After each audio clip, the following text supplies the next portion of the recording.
राम राम। जय श्री कृष्ण। जिसने कभी भी प्रभु के दर्शन न किए हों, ठाकुर जी के दर्शन न किए हों, बाके बिहारी जी के दर्शन न किए हों, उसे ये ज्ञात नहीं होता कि बाके बिहारी जी वास्तव में क्या है। राजस्थान बाड़मेर के रहने वाले एक व्यक्ति थे जिनका नाम था हुक्मराम। वो बचपन से ही भगवान शिव के अनन्य भक्त थे।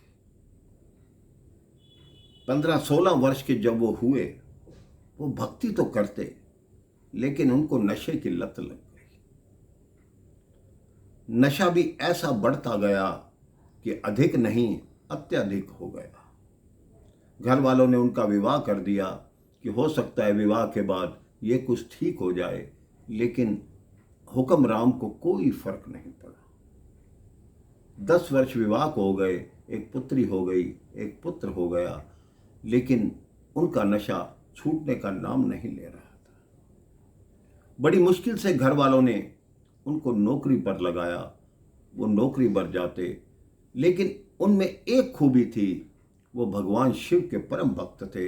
हर समय मुख पर ओम नमः शिवाय, ओम नमः शिवाय दिन भर करते रहते, लेकिन शाम के बाद वो भगवान को भूल जाते और अपने नशे में घुस जाते।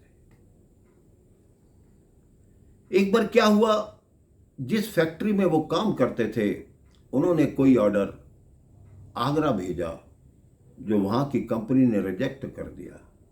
तब इनकी कंपनी ने इनको कहा कि आप वहां जाओ और 1 माह तक वहां सारे सामान को ठीक कराओ, उसके पश्चात वापस लौट कर आना।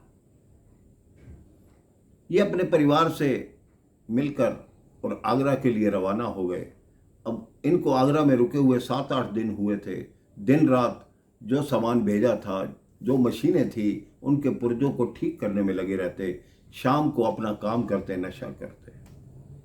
एक दिन वो बहुत परेशान हो गए तो उस फैक्ट्री के मैनेजर ने कहा कि अब 2 दिन छुट्टी है इस फैक्ट्री की, तो आप ऐसा करो, हमारे निकट में ही वृंदावन जी हैं, मथुरा है, वहां जाकर मंदिर घूम आओ, थोड़े दर्शन कराओ। हुक्मराम जी कभी मथुरा वृंदावन नहीं आए थे, कभी नहीं। बस उनको यह पता था कि भगवान श्री कृष्ण की जन्म स्थली है। खैर, किसी से पूछ के वो सबसे पहले मथुरा पहुंचे, भगवान श्री कृष्ण की जन्म स्थली के दर्शन किए। उसके पश्चात किसी ने उन्हें बताया कि आप वृंदावन चले जाओ, वह बहुत मंदिर हैं और सबसे जो प्रमुख मंदिर है वो श्री बाके बिहारी जी का है। अब हुक्मराम जी सारे मंदिरों में घूमते हुए अंत में श्री बाके बिहारी मंदिर में पहुंचे। अब बाके बिहारी जी मंदिर में पहुंचे तो भगवान को देखा तो देखते रह गए, आंखों में से पानी गिरने लगा और हाथ अपने आप जुड़ गए। मन में विचार आने लगे कि हे ठाकुर जी, मैं पहली बार आपके दर्शन करने आया हूँ। मेरे नशे से मैं खुद भी अब परेशान हो गया हूँ, मेरा परिवार भी परेशान है। ऐसी कृपा कीजिए कि मेरा नशा छूट जाए और मैं आपकी भक्ति के मार्ग पर लग जाऊं। कहते भगवान के सामने अगर सच्चे मन से आप कोई भी पुकार करते हैं तो भगवान उसे तुरंत स्वीकार करते हैं। तो हुआ क्या मेरे भाई बहन, उन्होंने बाके बिहारी जी के आज्ञा ली। उसके पश्चात राधा रानी और भगवान श्री कृष्ण का एक विग्रह लिया छोटा सा, और आगरा में उनका काम जो 1 माह में होना था वो बड़ी जल्दी ही संपन्न हो गया। उनकी कंपनी का जो ऑर्डर था वो पास हो गया। जब वो वापस पहुंचे बाड़मेर तो उनके मालिकों ने कहा, तुमने जो काम किया है उसकी मैं क्या प्रशंसा करूं, इसलिए तुम्हारी तरक्की की जाती है, तुम्हें ऊपर का पद दिया जाता है।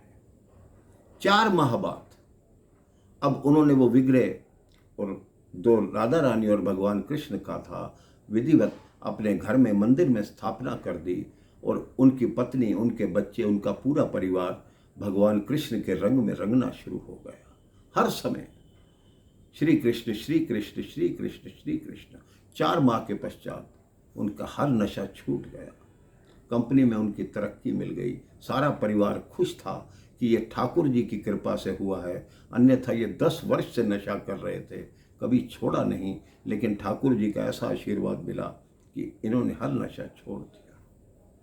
एक दिन उन्होंने भोग बनाकर खीर का एक पात्र ठाकुर जी के आगे रख दिया। 10 मिनट तक उनका पल्ला बंद रहा, लेकिन 10 मिनट बाद जब पल्ला खोला तो उसमें से आधी खीर नहीं थी। उन्होंने देखा जो ठाकुर जी का विग्रह है उसके मुंह पे खीर लगी हुई है। हुक्मराम ने कहा, मुझे तो ना आपकी भक्ति आती है ना कुछ आता है, लेकिन मैंने जो मांगा आपने दिया। मेरे लिए तो अब आप ईश्वर हैं। मैं भगवान शिव का भी भक्त हूँ, लेकिन आपका उससे भी बड़ा भक्त हो गया हूँ। भगवान ने हुक्मराम से प्रसन्न होकर उसी विग्रह में से उनको दर्शन दिए। हुक्मराम गदगद हो गया।